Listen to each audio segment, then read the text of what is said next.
അസ്സലാമലൈക്കും, welcome back to my channel. അപ്പൊ ഞാൻ ഇതും കൂടെ അത് ഉച്ചമയക്കൊക്കെ കഴിഞ്ഞിട്ട് മെല്ലെ ഇങ്ങനെ നീറ്റിക്കാണ് കേട്ടോ. അപ്പൊ എനിക്ക് നീറ്റ് വരണമെങ്കിൽ ഞാൻ എടുക്കണം എന്നുള്ളൊരു വാശിയാണ്. ചില സമയത്ത് അങ്ങനത്തെ വാശികളൊക്കെ ഉണ്ടാവാറുണ്ട്. അപ്പം സത്യം പറഞ്ഞ എനിക്ക് ഓൻ എടുക്കാനൊന്നും വെയ്ക്കൂല. പക്ഷെ വല്ലാണ്ട് ഇങ്ങനെ പറയുമ്പോൾ ഞാൻ വെയ്ക്കണ പോലെ ഒന്നും എടുത്ത് മെല്ലെ നൈസായിട്ട് ഇങ്ങനെ കൊണ്ടുവരും കേട്ടോ. അപ്പം എന്താ പറയാ, ഞങ്ങള് നീറ്റ് വന്നപ്പോ തന്നെ കട്ടൻ ചായയാണ് കണ്ടിക്കണത്. അർഷാക്ക് പോകുമ്പോൾ വെച്ചതാണ് കേട്ടോ. അർഷാക്കിന് വേണ്ടിയിട്ട് അർഷാക്ക് ഒരു 3 മണിയൊക്കെ ആകുമ്പോൾ പോകും. അർഷാക്ക് പോയി കഴിഞ്ഞാലും കുറച്ചു നേരം ഞാൻ കിടക്കും കേട്ടോ. ഞാനൊരു 4:45 ആകുമ്പോഴേ സ്കൂൾ വിട്ട് വരുള്ളൂ. അപ്പൊ ആ ടൈം ആകുമ്പോഴേക്കിനെ നീക്കുള്ളൂ. അപ്പൊ ഇന്ന് സ്നാക്സും കാര്യങ്ങളൊന്നും ഉണ്ടാക്കാനുള്ള പ്ലാൻ ഇല്ലാത്തതുകൊണ്ട് മെല്ലെയാണ് നീറ്റ് കേട്ടോ. അപ്പം വന്നപ്പോ തന്നെ കട്ടൻ ചായ കണ്ടപ്പോൾ എടുത്ത് കുടിക്കുകയാണ്. അപ്പൊ മുഴുവനായിട്ട് കുടിക്കാൻ ഞാൻ സമ്മതിച്ചില്ല, കുറച്ചെന്നെ ഉണ്ടായിരുന്നുള്ളൂ. ചിലപ്പോൾ ഞാൻ സമ്മതിക്കുകയാണെങ്കിൽ അവൻ അങ്ങനെ ഫുള്ള് കുടിക്കൂട്ടോ, അത്രയ്ക്ക് ഇഷ്ടമാണ്. അപ്പം കുറച്ച് ഒന്ന് ഉറങ്ങി നീറ്റല്ലേ എന്ന് കരുതിയിട്ട് ഞാൻ പിന്നെ അത് വാങ്ങിയില്ല. കുടിച്ചോണ്ടിരിക്കുമ്പോൾ ഇങ്ങനെ വലിച്ചു കുടിച്ച് വാങ്ങുന്നത് ഒരു ഇടങ്ങേറല്ലേ. അപ്പൊ പിന്നെ ഞാൻ വാങ്ങിയില്ല കേട്ടോ. എന്നാലും ഫുള്ളായിട്ട് കൊടുത്തിട്ടില്ല. ഇനിയിപ്പോൾ എനിക്ക് പാൽച്ചായ വേണമെന്നൊക്കെ പറഞ്ഞിട്ടാണ് ഇരിക്കുന്നത്. അപ്പൊ പിന്നെ അത് ഉണ്ടാക്കാനുള്ള ഒരു പരിപാടിയാണ് കേട്ടോ. ഇപ്പൊ കുറച്ചായിട്ട് പാൽച്ചായ തന്നെയാണ് നമ്മുടെ വ്ളോഗിലൊക്കെ കാണിക്കലുണ്ട്. അപ്പം ഇത് മസാല ടീയാണ് കേട്ടോ. ഒരു പ്രാവശ്യം മസാല ടീ ഉണ്ടാക്കിയതിന് ശേഷം ഇപ്പൊ എപ്പോഴും മസാല ചായയാണ്. ഇസുവിന് ചെയ്യാനൊക്കെ ഇഷ്ടമാണ്, എനിക്കും ഇഷ്ടമാണ്. പക്ഷെ ഇത് ഒരുപാട് കുടിക്കണത്ര നല്ലതല്ല. അപ്പൊ ചായക്ക് നമ്മുടെ സ്നാക്സ് ഇടുന്നത് പച്ചമുളക് വെച്ചിട്ടുള്ള ഒരു മുറുക്കാണ് കേട്ടോ. ഇത് അർഷാക്ക് ഇവിടെ നിന്ന് ഉണ്ടാക്കുന്ന, ഇവിടെ നിന്ന് വാങ്ങിക്കൂടുന്നതാണ്. ശരിക്കും പച്ചമുളകിന്റെ ഒരു ഫ്ലേവറും ടേസ്റ്റും കളറും ഉണ്ട് കേട്ടോ. ഇതിലിപ്പം കെമിക്കല്, അതായത് കളറൊക്കെ ആർട്ടിഫിഷ്യൽ ആണോ എന്ന് എനിക്കറിയില്ല. അതായത് ഇവിടെ ഭയങ്കര സ്നേഹപ്രകടനമൊക്കെ നടക്കുന്നുണ്ട്. അങ്ങനെ ചായയുടെയൊക്കെ കഴിഞ്ഞു. അതിന്റെ ഇടയിൽ സയാൻ വന്നിട്ടുണ്ടായിരുന്നു. വന്നപ്പോൾ സ്കൂളിലെ കുറെ വിശേഷങ്ങളൊക്കെ പറഞ്ഞു. അങ്ങനെ ഓൻ്റെ വൈക്ക് പോയിട്ടുണ്ട് കേട്ടോ. ഇന്ന് എക്സാം ഉണ്ട് എന്ന് പറഞ്ഞിട്ട് പേപ്പറൊക്കെ ആയിട്ടാണ് പോയത്. പേപ്പറൊക്കെ തിരിച്ചു കൊടുത്തിട്ടുണ്ട്. എക്സാം ഒന്നും എടുത്തിട്ടില്ല തോന്നുന്നുണ്ട്. വന്ന പാടെ ബാഗൊക്കെ ഒന്ന് സെർച്ച് ചെയ്യണം. ബുക്കും കാര്യങ്ങളൊക്കെ നോക്കി എന്തൊക്കെ എഴുതി എന്തൊക്കെ എടുത്തിക്കണമെന്നൊക്കെ അറിഞ്ഞിട്ടില്ലെങ്കിൽ എനിക്ക് ഭയങ്കര ഒരു തൊയിരക്കേടാണ് കേട്ടോ. അപ്പൊ ബാഗൊക്കെ ഒന്ന് വന്നപ്പോ തന്നെ ഒന്ന് സെർച്ച് ചെയ്യണം. പിന്നെ ബാഗ് ഇതേ പുതിയ ബാഗാണ്, നന്നായിട്ട് ചളിയാക്കിയിട്ടുണ്ട്. ബാഗിലൊന്നും ചളിയാക്കിയതെന്ന് പറഞ്ഞാൽ കേൾക്കൊന്നുമില്ല കേട്ടോ ആള്. അപ്പൊ എന്താ പറയാ, എഴുത്തും കാര്യങ്ങളൊക്കെ നടന്നിട്ടുണ്ട്. ഞാൻ ഈസി ഉള്ള ഒരു സബ്ജക്ട് എന്ന് പറയുന്നത് മാത്സ് ആണ് കേട്ടോ. അപ്പൊ മാത്സ് നല്ല അടിപൊളിയായിട്ട് കീപ്പ് ചെയ്യും ആള്, നല്ല നീറ്റായിട്ട് വൃത്തിയായിട്ട്. അപ്പൊ നമ്മള് എന്താ പറയാ, കൊണ്ടുപോയ സാധനങ്ങളൊക്കെ തിരിച്ചു കൊടുക്കണമെന്ന് ആദ്യം നോക്കണം കേട്ടോ. പെൻസിൽ, കട്ടർ, റബ്ബർ എന്നീ മുതലായ സാധനങ്ങളൊക്കെ ഇതിൽ മിസ്സാവാൻ ചാൻസ് ഉണ്ട്. 1ാം ക്ലാസ് പഠിക്കുമ്പോൾ കുറേ പെൻസിലും റബ്ബറും കട്ടറും ഒക്കെ കളഞ്ഞിക്കും കേട്ടോ. ഇപ്പൊ അത് വെച്ച് നോക്കുകയാണെങ്കിൽ ഇപ്പൊ അങ്ങോട്ട് വല്ലാണ്ട് കളയാനുള്ള ഒരു ചാൻസ് ഇല്ല. അപ്പൊ കുറച്ചൊക്കെ സൂക്ഷിക്കണ ഒരു മെന്റാലിറ്റി ഒക്കെ വന്നിട്ടുണ്ട്. എന്നാലും എന്തൊക്കെ പോയിക്കണെന്ന് നോക്കുകയാണ്. പിന്നെ ഇന്ന് പ്ലേറ്റ് ആണ് കേട്ടോ കൊണ്ടുപോയത്. അപ്പൊ ഇന്നലെ ഉച്ചഭക്ഷണത്തിനുള്ള ഫോം ഫില്ല് ചെയ്ത് കൊടുത്തിട്ടുണ്ടായിരുന്നു. അപ്പൊ അവിടെ നിന്ന് ഫുഡ് കഴിക്കുന്ന കുട്ടികൾക്ക് മാത്രമേ പാലും മുട്ടയൊക്കെ ഉള്ളൂ എന്ന് പറഞ്ഞു. അപ്പൊ ഇനി സയാന് പറഞ്ഞു എന്നാ ശരി ഞാൻ അവിടെ നിന്ന് കഴിക്കാന്നൊക്കെ പറഞ്ഞിട്ട് ഇന്നലെ പ്ലേറ്റ് ആണ് കേട്ടോ കൊണ്ടുപോയത്. അപ്പൊ ചൂറ്റുപാത്രമൊന്നുമില്ല. പിന്നെ 2 കൂട്ടാൻ കൊടുത്തയച്ചിട്ടുണ്ടായിരുന്നു. ഇനിയിപ്പം കൂട്ടാനില്ലാത്തതുകൊണ്ട് ഫുഡ് കഴിക്കാതിരിക്കണ്ടെന്ന് കരുതിയിട്ട് വെള്ളമൊക്കെ കുടിച്ചിട്ടുണ്ട് കേട്ടോ ആള്. മഴ ആയതുകൊണ്ട് ഞാൻ വെള്ളമൊന്നും കുടിക്കൂലെന്നാ കരുതിയത്. അങ്ങനത്തെ ശീലങ്ങളൊന്നും ഇല്ല ചെറുക്കന്. അങ്ങനെ നമ്മൾ കയ്യോടെ തന്നെ അതൊക്കെ പെറുക്കി കൊടുന്ന് കഴുകി വെക്കുകയാണെങ്കിൽ പിന്നെ നാളെ സ്കൂളിൽ പോകാൻ നേരത്തെ എടുക്കരുത്. അങ്ങനെ മറന്ന ദിവസങ്ങളുണ്ട് കേട്ടോ. ചിലപ്പോൾ എടുക്കാൻ മറക്കുന്നുണ്ട്. രാവിലെ സ്കൂളിൽ പോണ ടൈമിൽ അത് കഴുകലും ഇത് കഴുകലും ഒക്കെ ആയിട്ട് ആകെ ബിസി ആയിരിക്കും. അപ്പൊ വൈകുന്നേരമാണ് ഈ സാധനങ്ങളൊക്കെ കഴുകി വെക്കുക. അപ്പൊ ചായ കുടിച്ച പാത്രങ്ങളും കാര്യങ്ങളൊക്കെ ഉണ്ടാവും. അപ്പൊ അതൊക്കെ ഒന്ന് കഴുകി വെക്കാൻ ഉണ്ടാവും. പിന്നെ കുപ്പി നമ്മൾ ഡെയിലി കഴുകണം. അതുകൊണ്ട് അതിന്റെ ഉൾഭാഗം ഞാൻ വല്ലാതെ കഴുകി കൊടുക്കുന്നില്ല. അല്ലെങ്കിൽ 2 ദിവസം കൂടുമ്പോഴൊക്കെ അതിനകത്ത് പിന്നെ നമ്മുടെ കൈയൊന്നും കൊള്ളില്ലല്ലോ. കോലൊക്കെ ഇട്ട് നമ്മുടെ പപ്പട കോലൊക്കെ ഇട്ടിട്ടാണ് ഞാൻ കഴുകാറ്. അപ്പൊ ഇന്ന് നമ്മൾ എന്താ പറയാ ആ പരിപാടിക്കൊന്നും നിന്നിട്ടില്ല. അപ്പോഴത്തേക്കൊന്ന് ക്ലീൻ ആക്കി എടുക്കാം. രാവിലത്തെ പുട്ടുണ്ടായിരുന്നു കേട്ടോ കഴിക്കാൻ വേണ്ടിയിട്ട്. അപ്പൊ അത് ഞാനും പുട്ടൊക്കെ തിന്നു, ഒരുപാടൊന്നും കഴിച്ചിട്ടില്ല. പിന്നെ എന്താ പറയാ, പുട്ടൊക്കെ ചിലപ്പോൾ ഈ സമയത്ത് തിന്നു കഴിഞ്ഞാൽ ഗ്യാസോ അല്ലെങ്കിൽ നെഞ്ഞുനീറലോ അങ്ങനത്തെ സംഭവങ്ങളൊക്കെ വരാൻ ചാൻസ് ഉണ്ട് കേട്ടോ. അതുകൊണ്ട് അങ്ങനത്തെ പഴയ ഫുഡൊക്കെ ഞാൻ മാക്സിമം ഒഴിവാക്കലാണ്. പഴയതെന്ന് വെച്ചാൽ ചൂടാറി തണുത്ത ഫുഡൊക്കെ ഞാൻ ഒഴിവാക്കലാണ്. തലേ ദിവസത്തെ ചോറ് അതൊന്നും ഞാൻ കഴിക്കൂല കേട്ടോ. അപ്പൊ എനിക്ക് എന്തെങ്കിലും ഇറിറ്റേഷനും കാര്യങ്ങളൊക്കെ വരും. അപ്പൊ മാക്സിമം ഞാനത് ഒഴിവാക്കാറുണ്ട്. എന്തെങ്കിലും പണി എടുത്തോണ്ടിരിക്കണതിന്റെ ഇടയിൽ കേട്ടോ അപ്പൻ ഇങ്ങനെ ഓരോ പണി കൊണ്ട് വരിക. ഓന് കുപ്പായ ഊരിയിട്ട് സ്റ്റൈലായിട്ട് നടന്നതാണ്. അപ്പൊ കൊതുകൊക്കെ കടിക്കുന്നുണ്ട്. അപ്പൊ ഇന്ന് കൊതു കടിക്കുന്നുണ്ട്, ദിട്ടായോ എന്നിട്ട് പിന്നെയും വന്നിട്ട് കേട്ടോ. ആരെങ്കിലുമൊക്കെ കുപ്പായ ഇടാതെ അങ്ങനെ നടക്കണുണ്ട്, ഓനക്ക് അപ്പ ഒരെണ്ണം കുപ്പായ. ആരെങ്കിലുമൊക്കെ കുപ്പായിട്ട് നടക്കണുണ്ട്, അപ്പൊ ഓനക്ക് കുപ്പായ ഇടണം. അങ്ങനെ എന്തെങ്കിലുമൊക്കെ കാണുമ്പോൾ ഓരോരോ തോന്നലുകളാണ്. അങ്ങനെ നമ്മൾ രാവിലത്തെ ചോറ് വെച്ച് കുടിക്കാൻ കേട്ടോ. അത് ചിലപ്പോൾ ഞാൻ രാവിലെ തന്നെ കഴുകും, ചിലപ്പോൾ ഞാൻ വൈകുന്നേരം കഴുകുക. എൻ്റെ ഒരു സമയം എന്തൊരു തോന്നൽ പോലെയാണ് കേട്ടോ. ഇപ്പൊ കഞ്ഞിവെള്ളം കൊണ്ടുപോകാനുള്ള ചേച്ചിയൊന്നും വരാറില്ല. അപ്പൊ ഞാൻ താഴത്ത് കൊണ്ടുപോയിട്ട് കാക്കാന്റെ അവിടെ കൊണ്ടുപോയി ഒഴിച്ചു വെച്ചാലേ ഉള്ളൂ ആ ചേച്ചി വന്ന് കൊണ്ടുപോട്ടെ. അപ്പൊ ഞാനിപ്പോ അങ്ങോട്ട് ഇറങ്ങി പോകണ്ടേന്ന് കരുതിയിട്ട് അത് സിങ്കിൽ തന്നെ ഒഴിച്ചു. വേറെ വെള്ളം മാത്രമേ ഉണ്ടായിരുന്നുള്ളൂ. അപ്പൊ പിന്നെ ഇവിടെ തന്നെ ഒഴിച്ചു കേട്ടോ. ഇനിയിപ്പോ ചോറ് എന്തെങ്കിലും ഉണ്ടെന്നുണ്ടെങ്കിൽ ഞാൻ ഇറങ്ങി പോയിട്ട് അവിടെ ഒഴിക്കുമ്പോൾ പശു തിന്ന് പോയിക്കോട്ടെ, വെറുതെ കളയണ്ടല്ലോ എന്ന് കരുതിയിട്ട് അങ്ങനെ ഒഴിക്കാറുണ്ട്. ഇന്നിപ്പം എന്തായാലും ഇങ്ങനെയാണ് ഉണ്ടായത്. അപ്പൊ അടുത്ത് നമ്മൾ ഫുഡ് കഴിക്കാണ്ട് ഞാൻ ഉച്ചക്ക് ചോറ് തിന്നിട്ടില്ല. അപ്പം ഈ ഒരു ടൈം ആകുമ്പോഴത്തേക്കും വിശക്കാൻ തുടങ്ങി. അപ്പൊ നമ്മുടെ കായും വെള്ളപ്പയർ ഉപ്പേരി, തേങ്ങാ ചമ്മന്തി, മുട്ട പൊരിച്ചതാണ് കേട്ടോ. മുട്ടയിൽ വേറെ ഒക്കെ ഇടാനുള്ള മടിയായിരുന്നു. വെറും കുരുമുളക് പൊടി ഉപ്പ് ഇട്ടിട്ടാണ് ഞാൻ പൊരിച്ചിട്ടുള്ളത്. അപ്പൊ ഉച്ചക്ക് ഞാനൊരു 12 മണിയായപ്പോഴത്തേക്ക് രാവിലത്തെ പുട്ടും ചിക്കൻ കറിയും കഴിച്ചിട്ട്. അതുകൊണ്ട് പിന്നെ എനിക്ക് 1 മണിയായപ്പോൾ വിശന്നില്ല. അപ്പൊ അർഷാക്ക് വന്ന സമയത്ത് അർഷാക്ക് ഒറ്റക്കാണ് കഴിച്ചത്. പിന്നെ ഇസുവിന് കൊടുക്കുമ്പോൾ ഓനും ബാക്കി വെച്ചു. അപ്പൊ അതും ഞാൻ കഴിച്ചിട്ടുണ്ടായിരുന്നു. അപ്പൊ അങ്ങനെ മൊത്തത്തിൽ ഞാൻ ഉച്ചക്ക് ഫുഡ് കഴിച്ചിട്ടില്ല എന്നാണ് ഇപ്പൊ പറഞ്ഞിരുന്നത്. അങ്ങനെ ഞാനിത് കറിയൊന്നും വെച്ചിട്ടുണ്ടായിരുന്നില്ല കേട്ടോ. ഉച്ചക്ക് അർഷാക്കുവിന് ജലദോഷം ആയതുകൊണ്ട് കഞ്ഞി മതി എന്ന് പറഞ്ഞു. അപ്പൊ പിന്നെ കറിയൊന്നും ഉണ്ടാക്കിയിട്ടുണ്ടായിരുന്നില്ല. എനിക്ക് കറി വേണം നിർബന്ധമൊന്നുമില്ല. അപ്പൊ ഞാൻ ഉപ്പേരിയും ചമ്മന്തിയും മുട്ട പൊരിച്ചൊക്കെ കൂട്ടിയിട്ടാണ് കേട്ടോ ഫുഡ് കഴിക്കുന്നത്.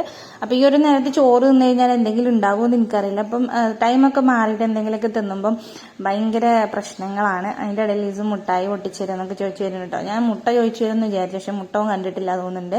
അങ്ങനെ നമ്മൾ ചോറൊക്കെ തിന്നെടുത്ത് നമ്മൾ പരിപാടി സ്റ്റിച്ചിങ് ആണ്. അപ്പൊ കഴിഞ്ഞ വീഡിയോയിൽ ഞാനിതിങ്ങനെ ഉന്തി തള്ളി കൊണ്ടുപോകണ്ടപ്പോൾ എന്റെ അടുത്ത് വെച്ച് ഒരു സ്വിച്ച് ബോർഡ് വാങ്ങിക്കൂടെ, ഞാനത് ആലോചിക്കാനില്ല കേട്ടോ.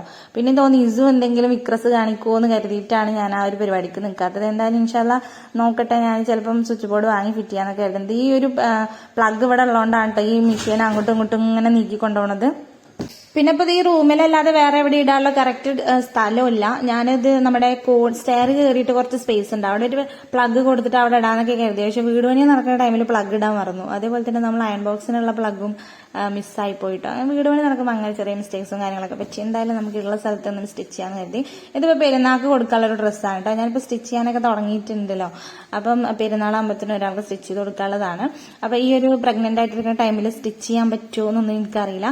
ഫസ്റ്റ് സയാന പ്രഗ്നന്റ് ആയിട്ടിരിക്കുന്ന ടൈമിൽ ഞാൻ ഡോക്ടറെ അടുത്ത് ചോദിച്ചിട്ടുണ്ടായിരുന്നു കേട്ടോ, ഡോക്ടർ ഇങ്ങനെ സ്റ്റിച്ച് ചെയ്യുന്നതുകൊണ്ട് എന്തെങ്കിലും കുഴപ്പമുണ്ടോ. അപ്പൊ ഡോക്ടർ എന്നെ ഇങ്ങനെ ഇരുന്നോട്ടെന്ന് നോക്കി എന്നിട്ട് പറഞ്ഞു എന്താ ഇത്ര അർജന്റ് സ്റ്റിച്ച് ചെയ്യാത്തതുകൊണ്ട് എന്ന് വെച്ചാൽ. അപ്പൊ അങ്ങനെ ഡോക്ടർക്ക് വലിയ ഇൻട്രസ്റ്റ് ഇല്ലാന്ന് പറഞ്ഞപ്പോ പിന്നെ ആ ഒരു ടൈമിൽ ഞാൻ സ്റ്റിച്ച് ചെയ്തിട്ടില്ല കേട്ടോ. അന്ന് ഞാൻ ചവിട്ടായിരുന്നു ചെയ്തിരുന്നത്, മെഷീൻ ഇങ്ങനെ ചവിട്ടി അടിക്കായിരുന്നു, മോട്ടറൊന്നും ഉണ്ടായിരുന്നില്ല. പിന്നെ ഇസുവിനെ പ്രഗ്നന്റ് ആയിട്ടിരിക്കുന്ന സമയത്ത് ഞാൻ സ്റ്റിച്ച് ചെയ്തിട്ടൊക്കെ ഉണ്ടായിരുന്നു. അപ്പൊ ആ ഒരു കോൺഫിഡൻസ് വെച്ചിട്ടാണ് അപ്പൊ വീണ്ടും നമ്മൾ ഇതിൽ കയറി ഇരുന്നിട്ടുള്ളത്. പിന്നെ പ്രത്യേകിച്ച് ബുദ്ധിമുട്ടും കാര്യങ്ങളൊന്നുമില്ല, കുറെ നേരം ഇരിക്കാൻ പറ്റില്ല. അപ്പൊ ഞാൻ എന്തെങ്കിലും സ്റ്റിച്ച് ചെയ്യുകയാണെങ്കിൽ ടൈം എടുത്തിട്ട് കുറേശ്ശെ ആയിട്ട് ഇങ്ങനെ മേത്ത് തട്ടാത്ത രീതിയിലുള്ള ഒരു സ്റ്റിച്ചിങ് ആയിട്ട് നമ്മൾ ചെയ്തുകൊണ്ടിരിക്കുന്നത്. പിന്നെ ചവിട്ടേണ്ട ആവശ്യമില്ല, ഇങ്ങനെ നമ്മൾ മോട്ടറാണല്ലോ. അപ്പൊ പിന്നെ ജസ്റ്റ് ഇങ്ങനെ കാല് വെച്ച് അമർത്തിയാൽ തന്നെ നീങ്ങിപ്പോവും. അപ്പം വലിയ ബുദ്ധിമുട്ടില്ല. അപ്പൊ ഞാനിപ്പം ഡ്രസ്സിനുള്ള നൂല് തപ്പിക്കൊണ്ടിരിക്കുകയാണ് കേട്ടോ. അത് വാങ്ങിക്കാൻ വേണ്ടിയിട്ട് മറന്നുപോയി. പിന്നെ നമ്മൾ മെഷീനിൽ ഇരിക്കുന്നതിന് മുമ്പായിട്ട് ഓയിലൊക്കെ കൊടുത്ത് സെറ്റ് ചെയ്യുക, ഡെയിലി ഓയിൽ കൊടുക്കുക. അപ്പം വലിയ ബുദ്ധിമുട്ടുണ്ടാവില്ല. ആ ഒരു ഭയങ്കര സൗണ്ട് ഉണ്ടല്ലോ മെഷീൻ്റെ, അതുണ്ടാവില്ല. അപ്പൊ നൈറ്റ് ആണെങ്കിൽ നമുക്ക് സ്റ്റിച്ച് ചെയ്യാനൊക്കെ പറ്റും. അതിന്റെ ഇടയിൽ സിസുവിന്റെ തോക്കിൽ ഉണ്ടിട്ട് കൊടുക്കുമെന്ന് വെച്ച് വന്നിട്ടുണ്ട്. ഇത് ഇടയ്ക്കിടയ്ക്ക് ഇങ്ങനെ ഇട്ട് കൊടുക്കും, ഓനിങ്ങനെ പൊട്ടിക്കും. ഓനിക്കത് ഭയങ്കര ബലാണ് കേട്ടോ. അപ്പൊ ഓനിക്ക് ഇടാൻ പറ്റില്ല ഒറ്റയ്ക്ക്. അപ്പൊ ആരെങ്കിലൊക്കെ ആയിട്ട് ഇങ്ങനെ ഇട്ട് കൊടുക്കണം. അപ്പൊ നമ്മളിത് നൂലൊക്കെ ഇട്ട് കൊടുക്കുകയാണ്. അപ്പൊ പാൻസ് ആണ് ഫസ്റ്റ് സ്റ്റിച്ച് ചെയ്യുന്നത്. അത് പെട്ടെന്ന് കഴിയും കേട്ടോ, വലിയ പണിയൊന്നുമില്ല. പിന്നെ ടോപ്പ് സ്റ്റിച്ച് ചെയ്യാനാണ് കുറച്ച് പണിയുള്ളത്. അപ്പൊ ഒരു ചുരിദാറിന്റെ മെറ്റീരിയൽ ആയിരുന്നു, അതൊക്കെ ഞാൻ തലേ ദിവസം തന്നെ കട്ട് ചെയ്ത് സെറ്റാക്കി വെച്ചിട്ടുണ്ട്. കട്ട് ചെയ്യൽ ഒരു ദിവസം, സ്റ്റിച്ച് ചെയ്യൽ ഒരു ദിവസം. കട്ട് ചെയ്യൽ ഒരു ദിവസം കൊണ്ട് കഴിയും, പക്ഷെ സ്റ്റിച്ച് ചെയ്യൽ 1-2-3 ദിവസം എടുക്കും കേട്ടോ. കാരണം നമ്മൾ അപ്പോഴൊക്കെ ആയിട്ടാണ് സ്റ്റിച്ച് ചെയ്യാറ്. അപ്പൊ എന്തായാലും ഇപ്പം നമ്മൾ പാന്റ് സ്റ്റിച്ച് ചെയ്യാനുള്ള പരിപാടിയിലാണ്. അപ്പൊ ഇത് ഫുള്ളാക്കൊന്നുമില്ല കേട്ടോ. ചിലപ്പോൾ പാന്റ് അങ്ങനെ സ്റ്റിച്ച് ചെയ്യും, പാന്റിന് വലിയ പണിയില്ല എന്ന് പറഞ്ഞല്ലോ. അപ്പം ടോപ്പ് അപ്പോഴൊക്കെ ആയിട്ട് സ്റ്റിച്ച് ചെയ്യും.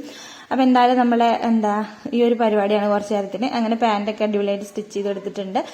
ഇനിയിപ്പോ തുമ്പിന്റെ അലാസ്റ്റിക്കിന്റെ അവിടെ ഒരു സ്റ്റിച്ചും കൂടെ കൊടുക്കാണ്ട് കേട്ടോ. അതിങ്ങനെ സ്റ്റിച്ച് ചെയ്തുകൊണ്ടിരിക്കുന്നതിന്റെ ഇടയിൽ ഒരാളെ ശബ്ദം കേട്ട് ഞാൻ എണീറ്റതാണ്. അപ്പൊ പോയി നോക്കട്ടെ എന്ന് കരുതിയിട്ട് ഇങ്ങനെ സ്റ്റിച്ചിങ് ഒക്കെ അവിടെ ഇട്ടിട്ട് കയറി നോക്കിയപ്പോൾ അതേ ഇരിക്കുന്ന ഒരാള്. ഇയാൾ ഇടക്കിടക്ക് വരുന്നുണ്ട് കേട്ടോ. ഈ കിളി വന്നിട്ട് എനിക്ക് പണി ഉണ്ടാക്കുകയാണ്. അവിടെ ഞാൻ അവിടെയാണ് ഡ്രസ്സൊക്കെ ഉണങ്ങാത്തത് കൊടുന്നിടുക. അപ്പൊ ആ കിളി അവിടെ ഇരുന്ന് അപ്പിടും കേസ്, എന്നിട്ട് സ്റ്റെപ്പുമൊക്കെ അപ്പിയാകും.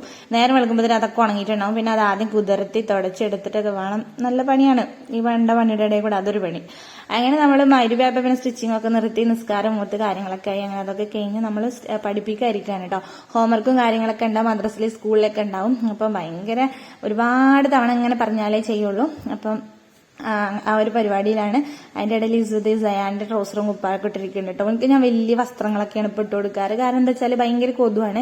പിന്നെ ഓനെ മാത്രം കടിക്കുന്ന ചില ജന്തുക്കളുണ്ട് കേട്ടോ വീട്ടിൽ. ഓനെ മാത്രമേ കടിക്കുള്ളൂ, ഞങ്ങളുടെ മേത്തൊന്നും ഉണ്ടാവില്ല. ഓന്റെ കയ്യിലും കാലും ഫുള്ള് പാടുകളാണ് കേട്ടോ. അർഷാക്ക് മിന്നാന്നേറ്റ് ഇരുന്ന് എണ്ണുണ്ടായിരുന്നു. എന്നിട്ട് എത്രയോ പാടുണ്ട് എന്നൊക്കെ എണ്ണി പറഞ്ഞിട്ട് എന്റെ അടുത്ത്. കാരണം ഓൻ കാട്ടുകൂടിയും തോട്ടുകൂടെയൊക്കെയാണ്. അപ്പൊ അതും ഇതൊക്കെ ഇങ്ങനെ കടിക്കും. പിന്നെ വീടിന്റെ ഉള്ളിൽ കടന്നിറങ്ങുമ്പോഴും ഓനെ കടിക്കും. അതുകൊണ്ട് ഞങ്ങൾക്ക് സയാന്റെ ഡ്രസ്സൊക്കെ ആണ് ഇട്ട് കൊടുക്കുന്നത്. അതുകൊണ്ട് പിന്നെ സയാന് ഭയങ്കര ഇഷ്ടമൊന്നുമില്ല ഇത് ഇട്ട് കൊടുക്കണമെന്നും. പിന്നെ എഴുതായിരുന്നാലും ഒരു രണ്ടുപേരും കൂടെ ഭയങ്കര തല്ലാണ്. അവന്റെ പെൻസിൽ, ബുക്ക്, പേന, റബ്ബർ ഒക്കെ മറ്റു കൊടുക്കും. അപ്പൊ ഈ മെസ്സിക്ക് അത് ഇഷ്ടപ്പെടില്ല. മെസ്സി ഭയങ്കര പ്രശ്നക്കാരനാട്ടോ വലുതാവും തോറും. പിന്നെ ഇസുവിന് ബുക്കൊക്കെ ഇഷ്ടമാണ്, പക്ഷെ സ്കൂളിൽ പോകണമെന്ന് ഇഷ്ടമല്ല കേട്ടോ.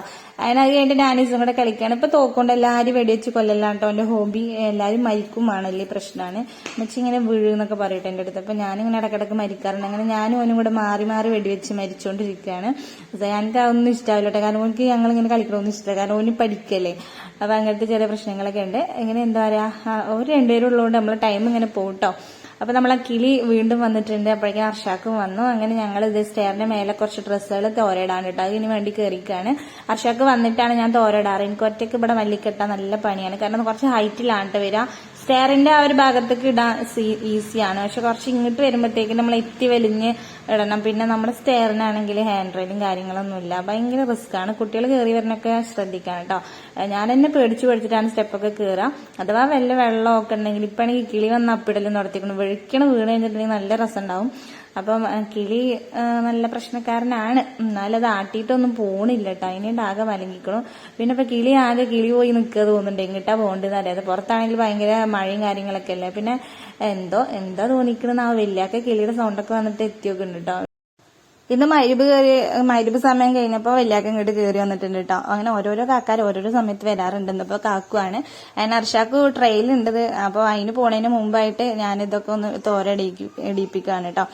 അങ്ങനെ അതൊക്കെ കഴിഞ്ഞ് കുട്ടികൾക്ക് ഫുഡൊക്കെ കൊടുത്തു, എല്ലാവരും സെറ്റാക്കിയിട്ട് ഒക്കത്തിന് ഉറക്കാൻ കിടത്തിയിട്ടുണ്ട്. അപ്പൊ എനിക്ക് ഫുഡ് കഴിക്കാൻ തോന്നുന്നില്ല, കാരണം ഞാൻ ആ ടൈമിൽ ചോറ് കഴിച്ചുകൊണ്ട് എനിക്ക് ആ മുട്ടയുടെ സ്മെല്ലും മുട്ടയുടെ ചോയക്കപ്പാട് ഇങ്ങനെ മേലേക്ക് ഇങ്ങനെ വരുന്നുണ്ട് കേട്ടോ. അപ്പൊ ഞാൻ അതിനെ കൂടെ താഴത്തേക്കാക്കാൻ വേണ്ടിയിട്ട് വെള്ളമൊന്നും ഒഴിക്കാതെ നല്ല തിക്കായിട്ട് ആപ്പിൾ ജ്യൂസും പിന്നെ കുറച്ച് മാങ്ങയുടെ പീസും കഴിക്കാടുത്തിട്ടുണ്ട്. ഇത് കഴിച്ച് കഴിഞ്ഞാൽ തന്നെ വയറ് ഫില്ലാവും കേട്ടോ. പിന്നെ നമുക്ക് ഗുളികയും കഴിക്കാണ്ട്, ഒരു 2 ഗുളിക കുടിക്കാമെങ്കിൽ 2 കപ്പ് വെള്ളം വേണം. അപ്പം അതൊക്കെ കാരണം വയറ് നിറഞ്ഞു കഴിഞ്ഞാലും പ്രശ്നമാണ്. അപ്പൊ നമ്മള് നൈറ്റിൽ ഫുഡ് ഇത് മാത്രമായിട്ട് കഴിച്ചുള്ളൂ ഞാൻ. പിന്നെ ഞാൻ എന്ത് തിന്നാണെങ്കിലും ഇസുവിനൊന്ന് പകുതി വേണ്ടി വരും. അപ്പൊ നമ്മൾ കുറച്ച് അധികം എടുക്കണം കേട്ടോ. അപ്പൊ അത്രയ്ക്കുള്ള ഇന്നത്തെ വിശേഷങ്ങൾ. വീഡിയോ ഇഷ്ടപ്പെട്ടെങ്കിൽ ലൈക്ക് ചെയ്യാനും ഷെയർ ചെയ്യാനും ചാനൽ സബ്സ്ക്രൈബ് ചെയ്യാനും മറക്കരുത്. പിന്നെ എന്താ നമ്മുടെ കമന്റ്സും കാര്യങ്ങളൊക്കെ താഴെ ഇടാം കേട്ടോ. അപ്പൊ ഇൻഷാല്ലാ വേറൊരു വീഡിയോ ആയിട്ട് വരാം. അപ്പൊ അതുവരെ എല്ലാവർക്കും ടാറ്റാ.